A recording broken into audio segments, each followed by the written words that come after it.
Hello बेटा, six science non coaching class में हमने फर्स्ट टू फोर्थ चैप्टर को एक बार बेटा क्विकली रीड कर लिया है। ठीक है, उनके कुछ इंपॉर्टेंट पॉइंट थे, नोट्स थे, कुछ एक डेफिनेशन थी जिनके बारे में हमने इन पॉइंट्स की हेल्प से डिस्कस किया। ठीक है बेटा, ऐसे एक बार अब हम फिफ्थ चैप्टर के बारे में डिस्कस करते हैं।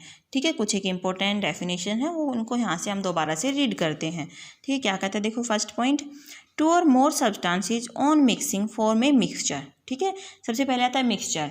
ठीक है, जब हम दो या दो से ज़्यादा सब्सटेंसेस को आपस में मिलाते हैं तो क्या तैयार होता है, अपने पास मिक्सचर तैयार होता है। सीधा सा एग्जाम्पल लेते हैं, जैसे हमने दाल और चावल को मिला दिया तो क्या बन गया अपने पास, वो मिक्सचर बन गया। ठीक है, नींबू पानी बनाते हैं, नींबू डालते हैं, चीनी डालते हैं, पानी डालते हैं तो वो भी क्या बन गया, मिक्सचर बन गया। साल्ट प्लस वाटर मिलाते हैं तो वो मिक्सचर बन गया। शुगर प्लस वाटर बनाते हैं तो मिक्सचर बन गया। ठीक है, यानी कि जब दो या दो से ज़्यादा सब्सटेंसेस को हम आपस में मिलाते हैं तो क्या बनता है, मिक्सचर तैयार होता है, घोल तैयार होता है। To obtain useful component and to remove undesirable component, separation is needed। ठीक है, कई बार क्या होता है बेटा, अपने पास कोई चीज़ कोई मटेरियल मौजूद है, ठीक है, उसमें से क्या होता है, हमें क्या करना है, अगर यूजफुल कंपोनेंट हमें निकालना है या फिर उसमें से अनडिजायरेबल कंपोनेंट को अलग करना है, जो हमें नहीं चाहिए, वेस्ट है, उसको अगर अलग करना है तो हमारे पास सेपरेशन की ज़रूरत ज़रूर पड़ेगी। जैसे अपने पास चावल है, उसमें मिट्टी है, कंकड़ है, या फिर कुछ और अलग किसी दूसरे मटेरियल्स के दाने हैं। ठीक है, किसी और, जैसे उसमें चावल में थोड़ी दाल मिली हुई, तो हम उसको क्या करेंगे बेटा, अनवांटेड मटेरियल है उसको हमें उसमें से निकालना पड़ेगा, तो इसलिए सेपरेशन की ज़रूरत पड़ती है। ठीक है, hand picking is to remove solid component that are moderate in size and are distinctly visible. ठीक है, हैंड पिकिंग मेथड कब यूज होता है, जैसे हमने बताया बेटा, चावल में कुछ अलग दाने हैं, ठीक है, या फिर मिट्टी है या कंकड़ है छोटे, तो क्या कर सकते हैं, वो मॉडरेट साइज यानी कि हम उसको इजीली देख पाते और उसको हाथ से उठा के अलग भी कर सकते हैं। तो ऐसे टाइम पे हम हैंड पिकिंग मेथड को यूज कर सकते हैं। ठीक है, उनकी क्वांटिटी भी कम है, सॉलिड है, वो आसानी से हम उनको हाथ से उठा पाएँ। ठीक है, और वो विजिबल भी हैं। ठीक है, threshing is use to remove grains from stalk. अब उसके बाद आता है थ्रेसिंग मेथड आता है। थ्रेसिंग हम करते हैं ना खेतों में, जब हम गेहूं की फसल काटने के बाद, पकने के बाद उसको क्या करते हैं, थ्रेसिंग की हेल्प से अलग करते हैं। ठीक है, तो जो अनाज होता है उसको स्टाल्क से यानी कि डंठल से अलग किया जाता है, भूसे से अलग किया जाता है।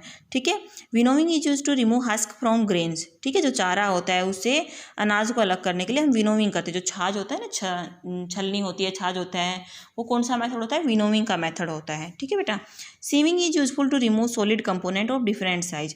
उसके बाद आता है जो छाछ बोलते हैं, छलनी बोलते हैं, सीविंग आती है, छलनी।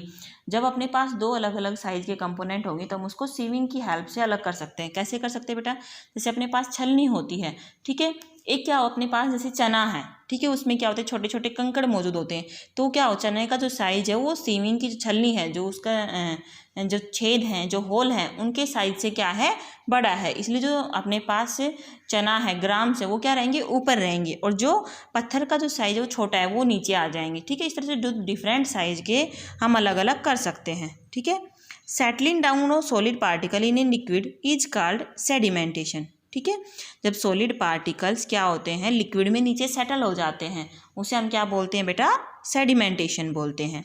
When sedimentation is over, liquid is poured to other container by decantation process। जैसे ही सेडिमेंटेशन खत्म होता है, जो लिक्विड होता है हम उसको दूसरे कंटेनर में डाल देते हैं, इसको हम क्या बोलते हैं, डिकेंटेशन बोलते हैं। ठीक है, अब मैं आपको इजी से एग्जांपल देती हूँ। जैसे मैंने क्या किया, पानी में क्या डाला बेटा, मिट्टी को डाला, ठीक है, और उसको डिजोल्व करके कुछ टाइम के लिए रख दिया, तो जो पानी है वो ऊपर रह जाएगा और जो मिट्टी है वो नीचे सेटल हो जाएगी। तो जो अपनी मिट्टी है वो क्या हो जाएगा, सेडिमेंटेशन है, यानी कि वो नीचे सेटल हो गई है।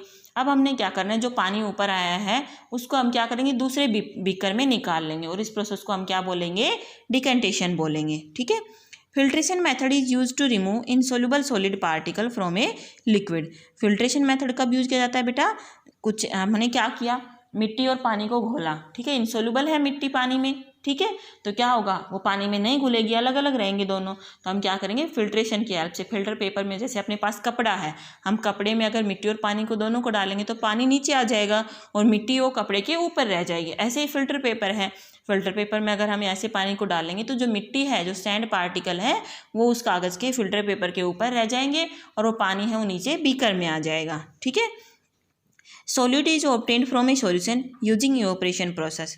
सोल्यूट जब अगर पानी में सॉल्यूशन में घुला हुआ है तो हम उसको इवोपरेशन प्रोसेस से अलग कर सकते हैं। कैसे होगा बेटा ये, अगर हमने पानी में साल्ट घोला है, ठीक है, हम उसको उबालेंगे, इवोपरेट करेंगे पानी को, तो पानी तो है क्या, उसके वेपर्स बन जाएंगे, बुलबुले बनेंगे और वेपर्स बन के वो एटमॉस्फेयर में चले जाएंगे। और जो नमक है वो क्या होगा, हमारे अपने जो कंटेनर है, जो बीकर है, उसी में नीचे बच जाएगा, वाइट डिपॉजिट नीचे जमा हो जाएगा, जिसको हम बाद में चम्मच की हेल्प से या स्पैचुला की हेल्प से निकाल लेंगे अलग बर्तन में। ठीक है, नेक्स्ट पॉइंट देखते हैं। Condensation is reverse of evaporation. Evaporation में हमने क्या किया बेटा, लिक्विड के वेपर बनाए, ठीक है, जबकि कंडेंसेशन में क्या करते हैं, हम वेपर के लिक्विड बनाते हैं। यानी कि जैसे ही अपने पास गैसियस फॉर्म होगी उसको हम कूल करेंगे और फिर उसको क्या करेंगे, लिक्विड फॉर्म में ले आएंगे। जैसे हमने पानी गर्म किया और पानी गर्म करने के बाद हमने उसके ऊपर ढक्कन लगा दिया, तो हम थोड़े टाइम के बाद, कूल होने के बाद क्या देखेंगे, जो वाटर की ड्रॉपलेट्स होती हैं वो ढक्कन के नीचे जम जाती हैं। ठीक है, यानी कि ढक्कन के नीचे हमें दिखाई देती हैं। तो कौन सी प्रोसेस होती है बेटा, वो कंडेंसेशन प्रोसेस होती है। A solution in which no more solute is dissolve is called saturated solution. Solute क्या होते हैं बेटा, solute plus solvent equals to solution. ठीक है, सोल्यूट को क्या बोलेंगे, जैसे अपने पास साल्ट है या शुगर है, ये क्या है, सोल्यूट है, जो कम क्वांटिटी में होते हैं, लेसर अमाउंट में होते हैं, उन्हें हम बोलते हैं सोल्यूट। और जो मोर अमाउंट में प्रेजेंट होते हैं उन्हें हम बोलते हैं सोलवेंट। यानी कि जैसे वाटर है, ज़्यादा क्वांटिटी में जो प्रेजेंट है उसको हम बोलेंगे सोलवेंट। ठीक है, तो जब ऐसा सोल्यूशन जिसमें हम ज़्यादा सोलवेंट को ऐड ना कर पाएँ उसे हम क्या बोलेंगे, सैचुरेटेड सोल्यूशन बोलेंगे। जैसे हमने पानी लिया, 1 गिलास पानी है, उसमें हमने 2 चम्मच या 3 चम्मच शुगर को डिजोल्व किया, तो अगर उसमें हम 4 या 5 चम्मच शुगर ऐड करेंगे तो घुलेगी नहीं, वो नीचे डिपॉजिट हो जाएगी। ठीक है, तो हम क्या करेंगे उस सॉल्यूशन में, ऐसा सॉल्यूशन जिसमें हम क्या करें, ज़्यादा सोल्यूट को ऐड ना करें, वो क्या होगा, सैचुरेटेड सॉल्यूशन होगा। ठीक है, different amount of different solute are dissolve in a certain amount of water. ठीक है, अलग अलग अमाउंट सोल्यूट की क्या होती है बेटा, एक ही वाटर की क्वांटिटी में डिजोल्व हो सकती है। मान लो अपने पास पानी है, ठीक है, उसमें हम क्या करें, चीनी की मान लो उसमें 3 चम्मच डिजोल्व हो गई 1 गिलास पानी में, हो सकता है साल्ट की उसमें 4 या 5 चम्मच डिजोल्व हो जाए। तो अलग अलग सोल्यूट की अलग अलग सोल्युबिलिटी होती है। ठीक है, with increase in temperature solubility of a substance increase. जैसे जैसे टेम्परेचर इंक्रीज होता है सब्सटेंस की सोल्युबिलिटी भी इंक्रीज होती है। जैसे मैंने पानी में चीनी डाला, ठीक है, 1 गिलास पानी लिया, उसमें मैंने 3 चम्मच चीनी को डिजोल्व कर दिया, वो डिजोल्व भी हो गई। जैसे ही मैंने 4 चम्मच चीनी डाली तो वो डिजोल्व नहीं हुई, तो मैं क्या करूँगी बेटा, उसको हीट करना स्टार्ट कर दूँगी। जैसे ही मैं हीट करूँगी सारी चीनी पानी में घुल जाएगी, मैं 1 चम्मच और डाल दूँगी तो वो भी पानी में घुल जाएगी। ठीक है, तो जैसे जैसे टेम्परेचर को इंक्रीज़ करते हैं सोल्युबिलिटी भी इंक्रीज होती है। लेकिन जैसे उसको कूल करेंगे तो क्या होगा, जो चीनी एक्स्ट्रा जो चीनी है वो क्या होगी, बाद में नीचे डिपॉजिट हो जाएगी। ठीक है बेटा, तो आपको ये सारा चैप्टर रीड करना है और इसके क्वेश्चन आंसर हैं वो आपको एक बार लर्न करने हैं। ठीक है बेटा।